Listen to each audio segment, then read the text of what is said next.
اس building میں 206 افراد 206 گھر موجود ہیں، 2 سے 2,500 افراد وہاں پہ اس بلڈنگ میں موجود ہیں۔ ایک خوف و ہراس اور ایک عجیب قسم کا ماحول ہوا ہے۔ ہمارے بچے بہت زیادہ پریشان، ہمارے بچے گھر سے نیچے نہیں اترتے، وہ کہتے ہیں کہ بابا بلڈنگ کو کچھ ہو جائے گا، بلڈنگ گر جائے گی، ہمیں ہو جائے گا۔ لہٰذا آپ سب سے گزارش ہے کہ ہمیں اس خوف و ہراس سے نکالیں، ہماری مدد کریں۔ انہیں ہماری جانوں کی اتنی زیادہ فکر ہے کہ انہوں نے ہماری بلڈنگ کی لائٹ بند کر دی تاکہ ہم یہ بلڈنگ خالی کر دیں۔ انہیں یہ نہیں پتا یہ 13 منزل بلڈنگ ہے، یہ حاملہ عورتیں بھی ہیں، دل کے مریض بھی ہیں، ڈائلیسس کے مریض بھی ہیں، لفٹ یوز ہوتی ہے، دل کے مریض کرتے ہیں۔ 13 منزل بلڈنگ میں اللہ نہ کرے اگر ان کے ساتھ کوئی پرابلم آتی وہ ویسے ہی مر جائیں۔ ہماری بس ریکویسٹ اتنی ہے، جو بھی میری یہ گفتگو سنیں، خدارا بہت چھوٹے چھوٹے بچے ہیں، لیڈیز ہیں، ہماری سنی جائے اور ہمارے کو فوری طور پہ لائٹ کھلوائی جائے۔ لائٹ کھلے اس کے بعد آپ جو ٹیسٹ کروانا چاہتے ہیں وہ کروانے کے لیے تیار ہیں۔ ہمارا مسئلہ ہے کہ بلڈنگ 95 میں تیار ہوئی اور کینٹونمنٹ بورڈ نے بغیر کسی فنی ٹیسٹنگ کے، لیب ٹیسٹنگ کے، کسی بھی ٹیکنیکل جسٹیفیکیشن کے بغیر اس کو خطرناک عمارت قرار دے کر کے اس کو خالی کرنے کا حکم جاری کیا۔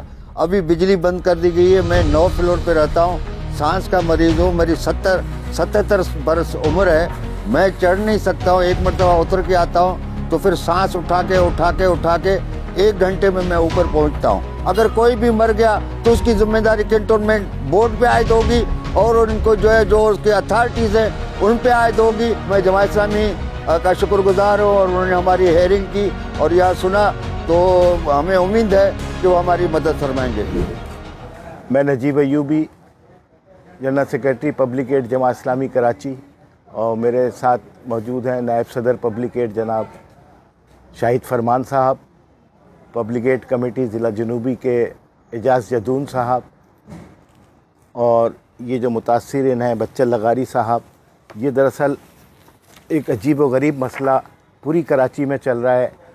حالیہ متاثرین ہیں سی ویو اپارٹمنٹ کے۔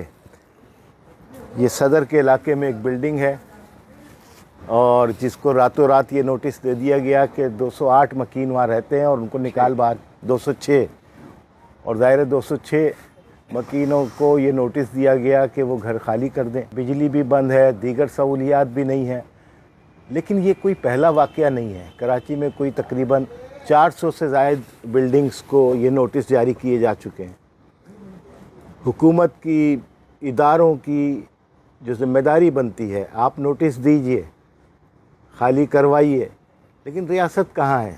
ان کو متبادل کے لیے کیا ہوگا؟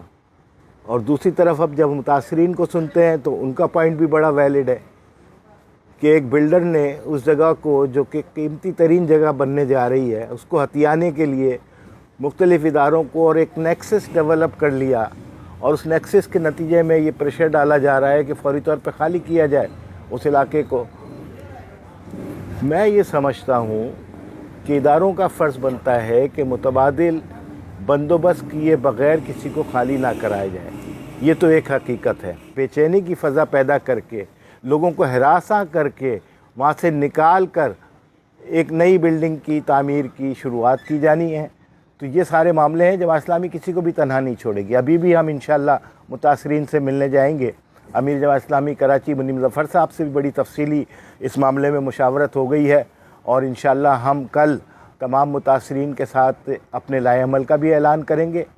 اور کراچی کے عوام جو یہ ویڈیو دیکھ رہے ہیں، میں ایک چیز واضح کر دینا چاہتا ہوں کہ گزشتہ کچھ عرصے میں ایک ایسا نیکسس ڈیولپ ہو چکا ہے جو انتظامیہ اور وکلاء میں موجود کالی بھیڑوں کے ساتھ اور انتظامیہ کو ساتھ ملا کر، جس میں پولیس بھی شامل ہے، اے سی اور ڈی سی لیول تک کے لوگ شامل ہیں، یہ پورا نیکسس اوپر تک جاتا ہے، اور اس کے نتیجے میں کراچی کے لوگوں کو بے گھر کرنے کے منصوبے پر عمل ہو رہا ہے۔ ہم ایسا ہرگز نہیں ہونے دیں گے۔ ہم متاثرین کے ساتھ کھڑے ہیں اور انشاءاللہ کل اپنے لائحہ عمل کا اعلان کریں گے۔ ہم کسی کو بھی تنہا نہیں چھوڑیں گے۔ ہماری پبلک ایڈ کی ٹیم، لیگل ایڈ کمیٹی کی ٹیم اس کا جائزہ لے رہی ہے، اور انشاءاللہ کل تک ہم اپنے ہوم ورک کو مکمل کر لیں گے۔